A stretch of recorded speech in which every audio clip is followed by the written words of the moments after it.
Bueno, ya vamos acercándonos al final, estamos en la tercera parte, en el tercer punto del documento Gaviscon sobre acceso vascular y paciente COVID.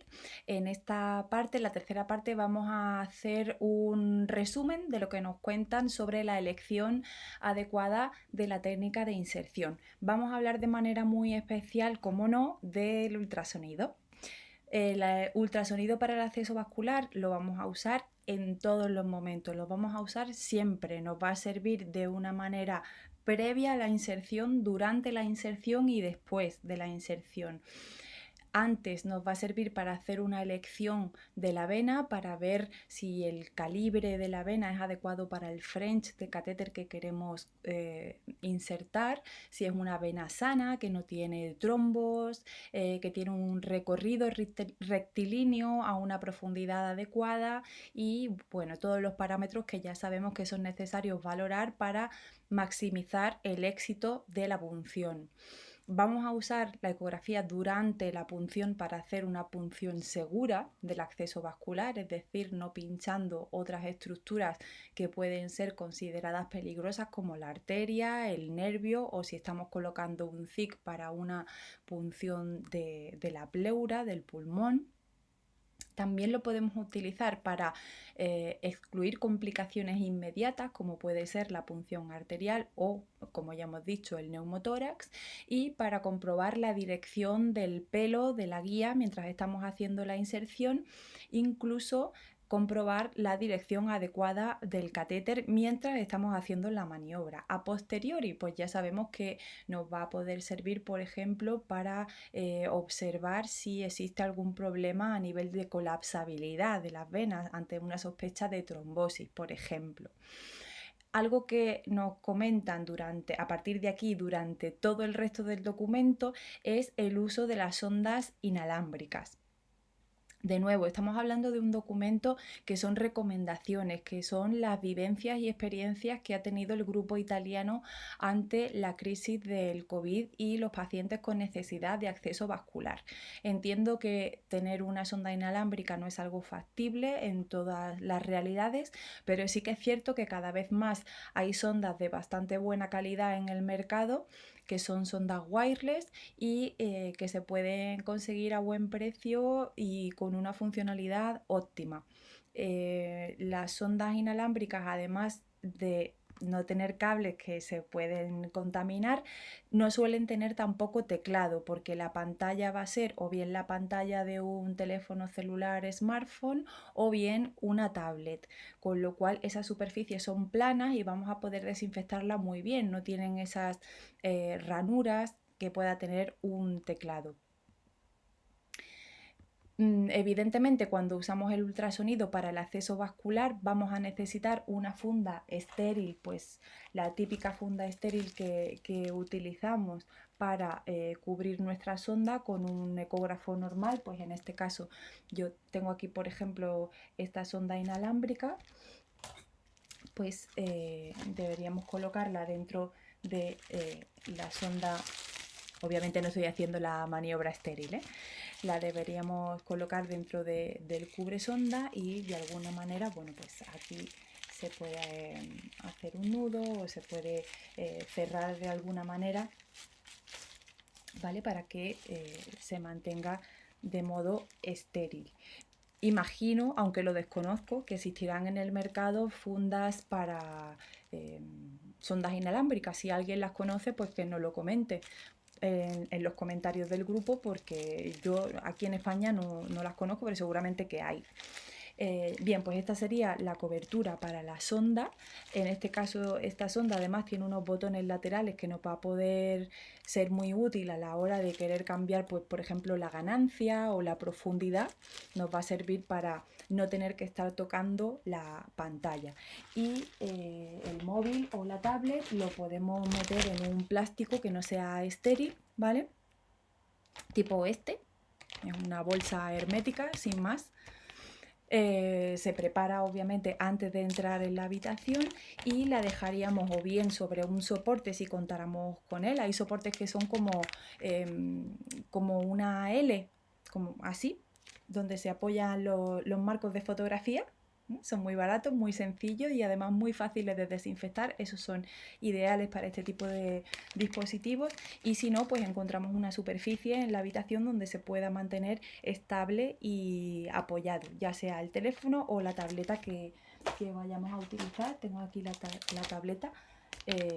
Luego os explicaré en el punto 4 lo que me comentó el doctor Pitiruti sobre el uso de estas fundas, que como veis pues son archivadores normales y corrientes de toda la vida de uso escolar, ¿vale? Pero que también nos pueden servir.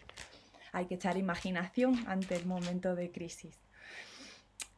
Como decía, entiendo que no en todas las realidades vamos a poder contar con un ecógrafo inalámbrico, que sería lo ideal. Entonces, en ese caso, los compañeros nos dicen, vale, pues si no podemos tener uno inalámbrico, al menos habría que dejar uno de uso exclusivo para este tipo de paciente. Y eso sí, si vamos a utilizar el aparato entero, pues ya sea un aparato que tiene una pantalla muy grande, con botones, o bien que tiene un pie con ruedines para poderlo mover, deberíamos proteger todo, completamente todo el dispositivo. Estéril tiene que estar la parte que va a estar en contacto con el paciente durante la inserción del dispositivo, en este caso la sonda. El resto tiene que estar cubierto y protegido, no tiene por qué estar estéril, pero sí deberíamos protegerlo, igual que hemos protegido la tablet, pues así deberíamos proteger también toda la estructura del ecógrafo. Obviamente, esto no exime que cuando terminemos de hacer la inserción hagamos una desinfección adecuada. Ojo con la desinfección de la sonda, porque ya sabéis que la parte de los cristales piezoeléctricos pues puede ser muy sensible a desinfecciones como el alcohol. Entonces vamos a necesitar un desinfectante especial. Alguien me lo preguntaba, alguien no, Maite, la compañera Maite Parejo me lo preguntaba perdón, en uno de los posts que he puesto en Facebook, y existe un spray que se puede utilizar, que funciona muy bien para la desinfección precisamente de los ultrasonidos, ¿vale? Que se llama, ahora mismo lo voy a decir para no faltar a la verdad. Le he preguntado hoy al doctor Pitiruti y justo lo que ellos utilizan se llama Transeptic, porque es para perdón, es para las ondas, precisamente para que no tengan, no se dañe esa zona delicada de la sonda, ¿vale? Cualquier otra sustancia que tengamos a disposición en el hospital, pues alguna solución de hipoclorito de sodio rebajada con agua, pues no lo sé, clorexidina, cualquier otro desinfectante o producto de limpieza, tenemos que tener muy claro que no vaya a hacer un daño al material del cual está compuesto el ecógrafo, ¿vale? Por eso les quería comentar específicamente lo que han usado los compañeros italianos para la desinfección específicamente de la sonda, que es la parte más delicada, ¿vale? También en el documento nos hacen una reflexión muy interesante, y es el uso de la ecografía para la punción arterial. En estos días, al principio un poco caóticos, antes de estructurar mejor el plan de acción de las enfermeras que no formamos parte normalmente de la atención clínica en planta, pues me pidieron que reforzara cada día un servicio donde hacía falta tener más enfermeras. En ese caso, en algunos días he estado en urgencias, y el paciente que llega a urgencias con este cuadro sintomático de sospecha de COVID, automáticamente se le hace una gasometría. No es tan sencillo siempre hacer gasometrías. Se supone que yo soy experta en acceso vascular, y aún así he fallado alguna gasometría, y alguna ha sido un poco más difícil de lo que pensaba. En urgencias tenemos un ecógrafo, así que en ocasiones donde no lo tenía muy claro lo he utilizado, y la punción ecográfica de la arteria es fantástica. Se identifica y se pincha a la primera, una punción que puede ser además muy dolorosa si no utilizamos anestesia en un momento de urgencia o de emergencia. Se puede ver muy beneficiada por el uso de la ecografía para este tipo de punciones.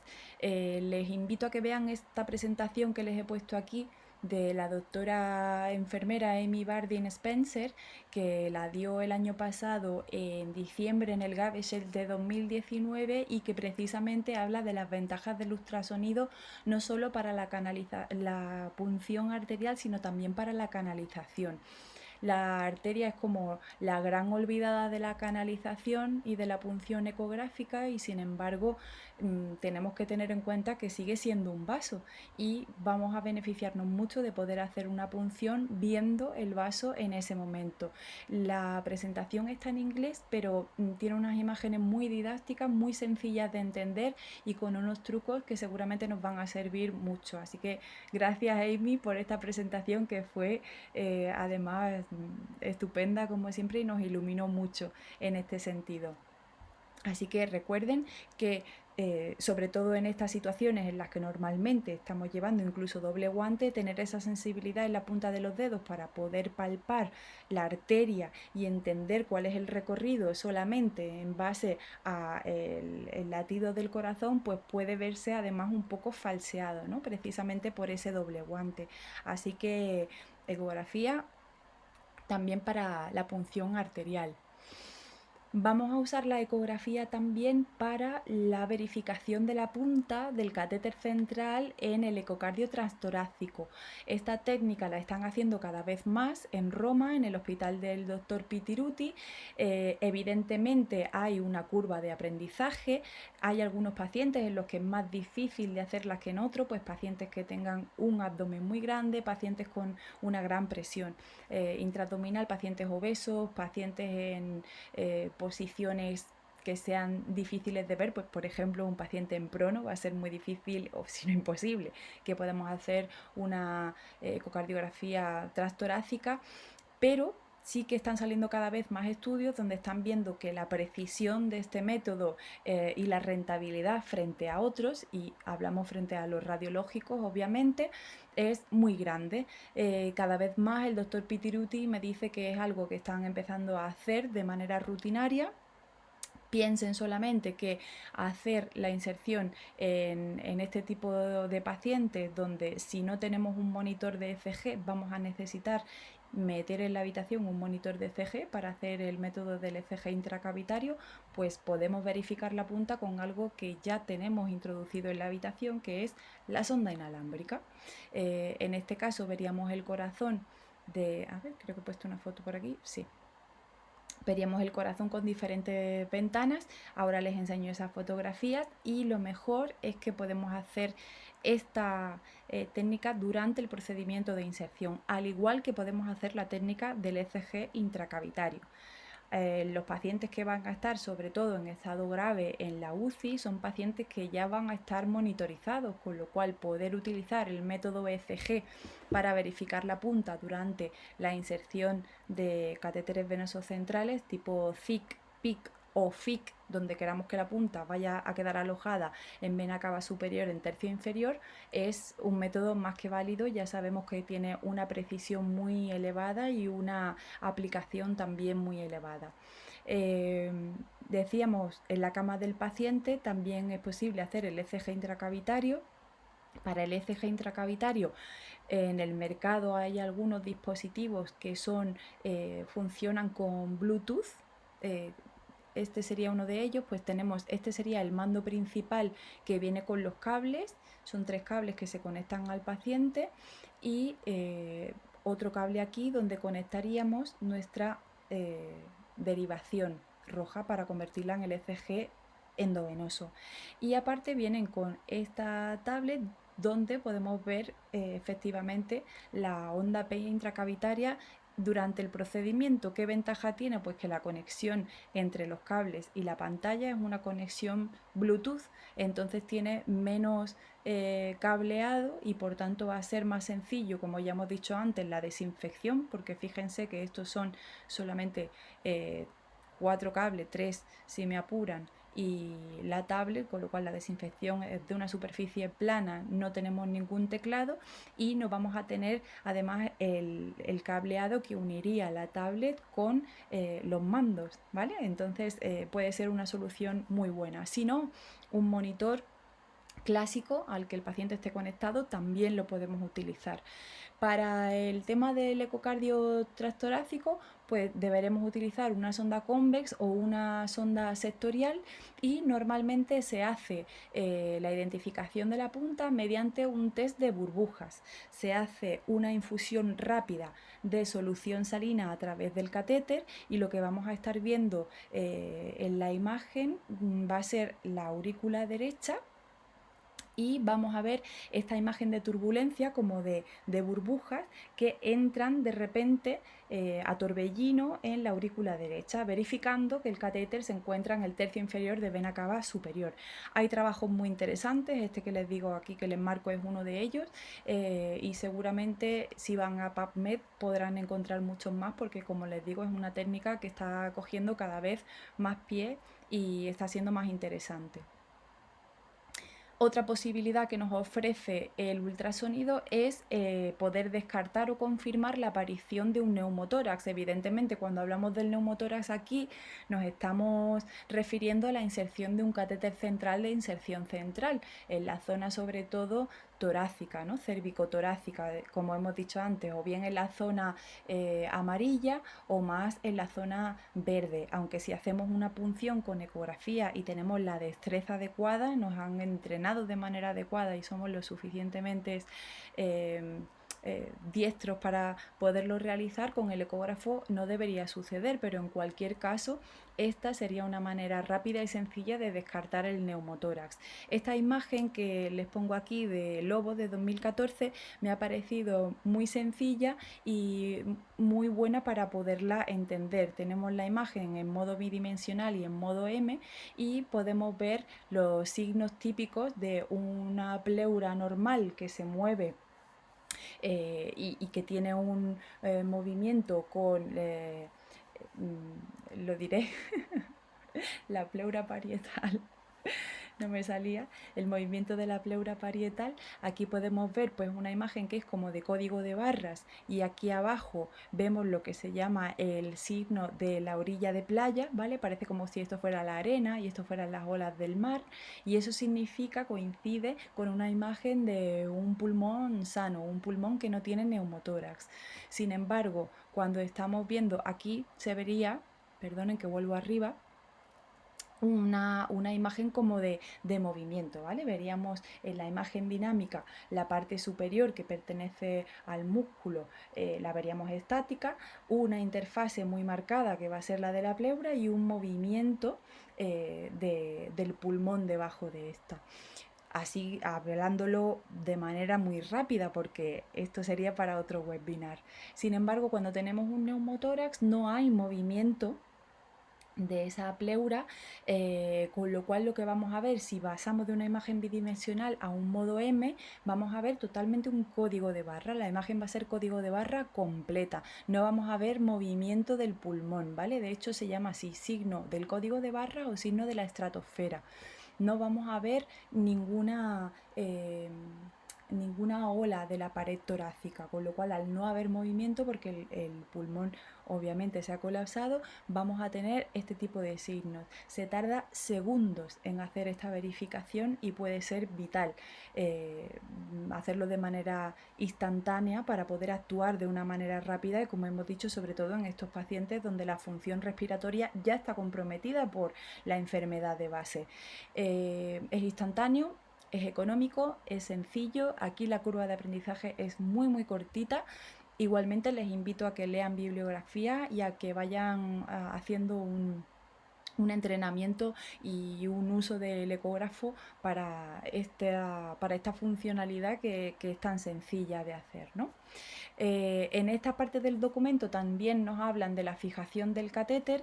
Ya anteriormente alguna cosa nos habían dicho, ¿no? Que sobre todo en los pacientes en la UCI, perder un acceso venoso central en estas circunstancias puede ser muy importante, no solamente porque perdemos el acceso central y hay que volver a reposicionar, solucionarlo, sino porque además hacer acceso a las habitaciones de estos pacientes supone tener que vestirnos de nuevo con todas las protecciones individuales que hoy día pues son bastante escasas, hay mucha dificultad en obtenerlas y tenemos que utilizarlas de una manera muy racionada, ¿no? Cada vez que hacemos además un contacto con este paciente tenemos un riesgo de contaminación, con lo cual que el catéter se salga, que haya una salida accidental del catéter no es algo que nos beneficia en ningún sentido. Desde este documento lo que nos recomiendan son las fijaciones de anclaje subcutáneo. Siento que la imagen no sea muy buena, pero bueno, seguramente ya conocerán este dispositivo, que de momento es el único de anclaje subcutáneo que existe en el mercado. Repito que estos vídeos no son de promoción de ningún producto en especial, pero al ser el único que hay en el mercado, pues me permito poderlo enseñar libremente, ¿vale? Aquí lo tienen. Tiene esta parte de nitinol que se pliega, se hace así como una T, y eso es lo que va debajo de la piel. Tengo aquí un pequeño modelo. Pues suponiendo que esto sea el dispositivo de acceso vascular que tengo en la piel, pues como ya les he dicho, esto, así como los violinistas, esto lo vamos a doblar a la mitad, así, y ahora lo tenemos que insertar en el punto de inserción, ¿vale? Se colocaría de esta manera. Esto es durante la inserción, con lo cual la zona tiene anestesia, esto no le va a doler al paciente. Colocamos el catéter encima de las ranuras y luego lo que hacemos, esto es un poco difícil de hacer en esta posición, ya me van a perdonar, aquí, ¿vale? Y luego lo cubrimos con la otra parte, que sería esta concha. Han escuchado el clic, ¿no? Ese clic es el que nos asegura que lo hemos colocado de manera correcta. Entonces este dispositivo, como ven, se queda anclado a la piel, hace que el catéter pues no se salga. Y bueno, aporta también otras ventajas porque nos va a permitir poder levantar el catéter a 90 grados y hacer una desinfección total de la piel durante los cuidados. Pero como no estamos hablando del cuidado del catéter, sino solamente de la inserción, pues no vamos a hablar de ello aquí, pero lo podemos comentar pues en los comentarios o en otro vídeo que hagamos, ¿vale?